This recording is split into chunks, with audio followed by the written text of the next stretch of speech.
रोजच्या रोज वापरात येणारे आपले चहाचे कप रोज स्वच्छ करून सुद्धा त्याचं जे हँडल आहे, बॉटम आहे, बाहेरची साईड आहे, तिथे काळपट थर जमा होतो, त्याची चमक निघून जाते. काही दिवसातच हे कप काळपट दिसू लागतात. मग हा थर स्वच्छ करायचा कसा?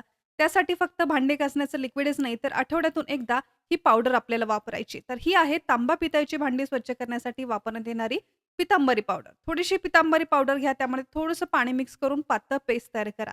आता एखाद्या जुन्या टूथब्रशच्या मदतीने ही पेस्ट कपच्या आतून, बाहेरून हँडलच्या साईडला व्यवस्थित लावून घ्या. 5 मिनिटं ही पेस्ट अशीच लावून ठेवा. यानंतर साध्या घासणीने हे कप व्यवस्थित घासून स्वच्छ धुवून घ्या. तुम्ही पाहाल कपांच्या भोवती, हँडलला वगैरे जेवढाही काळपट थर होता, अगदी सहज स्वच्छ होईल. कप तुमचे अगदी नव्यासारखे चमकू लागतील. तर कप स्वच्छ करण्याची माझी ही ट्रिक तुम्हाला उपयोगाची ठरली ना?